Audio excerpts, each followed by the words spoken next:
Audelette, un petit roseau m'a suffi pour faire frémir l'herbe haute et tout le pré, et le doux saule, et le ruisseau qui chante aussi.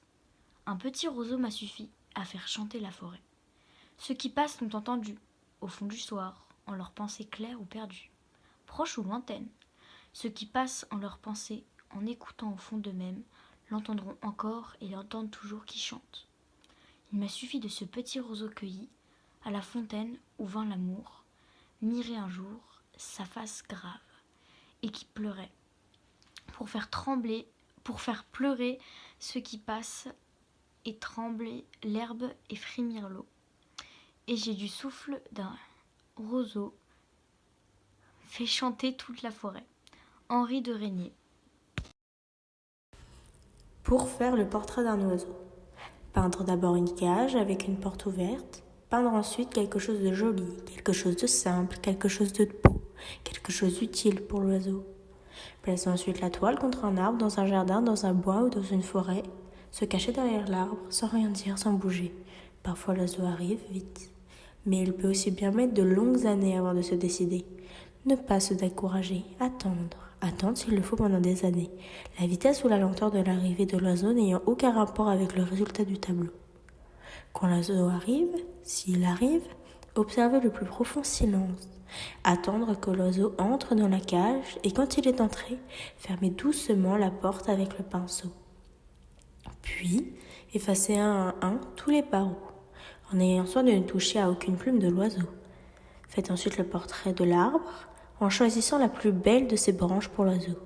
Peindre aussi le vert feuillage et la fraîcheur du vent, la poussière du soleil et le bruit des bêtes, de l'herbe, dans la chaleur de l'été, et puis attendre que l'oiseau se décide à chanter. Si l'oiseau ne chante pas, c'est mauvais signe, signe que le tableau est mauvais. Mais s'il chante, c'est bon signe, signe que vous pouvez signer. Alors vous arrachez tout doucement une des plumes de l'oiseau et vous signez votre nom dans un coin du tableau. Jacques Prévert. Aux arbres. Arbres de la forêt, vous connaissez mon âme. Au gré des envieux, la foule loue et blâme. Vous me connaissez, vous m'avez vu souvent, seul dans vos profondeurs, regardant et rêvant. Vous le savez, la pierre où court un scarabée, une humble goutte d'eau de fleur en fleur tombée, un nuage, un oiseau m'occupe tout un jour. La contemplation m'emplit le cœur d'amour.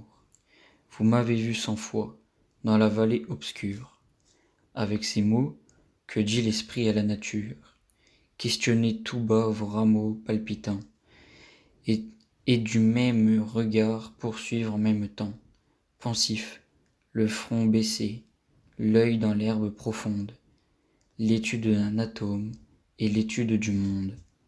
Feuilles qui tressaillaient à la pointe des branches, nid dont le vent au loin sème les plumes blanches, clairière, vallon vert, désert sombre et doux, vous savez que je suis calme et pur comme vous.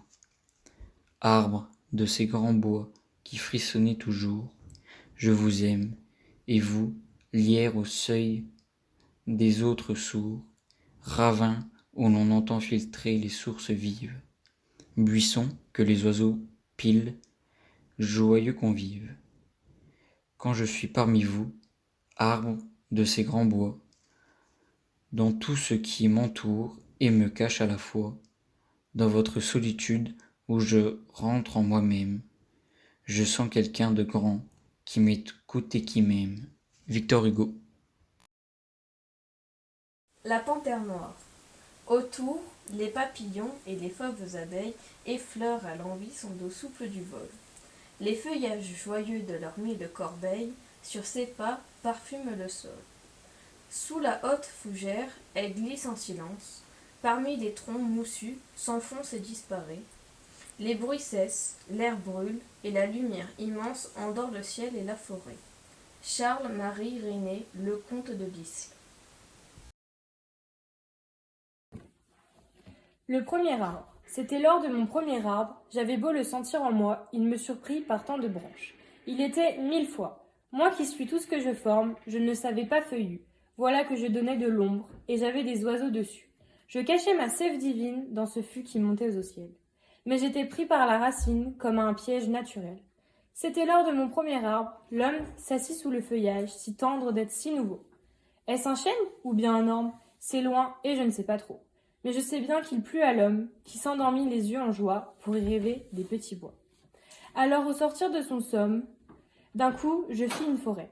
De grands arbres nés centenaires et 300 cerfs la parcouraient, avec leurs biches déjà mères. Ils croyaient depuis très longtemps l'habiter et le reconnaître. Les sicors et leurs bramements. Non loin de Faon, encore à naître. Ils avaient à peine jailli, plus qu'il ne fallait d'espérance. Ils étaient lourds de souvenirs qui dans les miens prenaient naissance. D'un coup, je fis chêne, sapin, beaucoup d'écureuils pour les cimes, l'enfant qui cherche son chemin et les bûcherons qui l'indiquent. Je cachais de mon mieux le ciel pour ces distances malaisées, mais je le redonnerai pour tel dans les oiseaux et la rosée.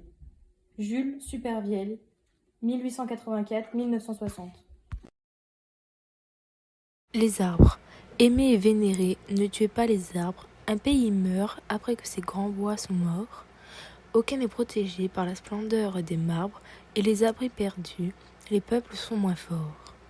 Ce n'est pas seulement pour la douceur du rêve, par nous goûter en l'ombre apaisante des bois, qu'il conviendra toujours de respecter leur sève, sœur pâle du sang rouge et sacré autrefois.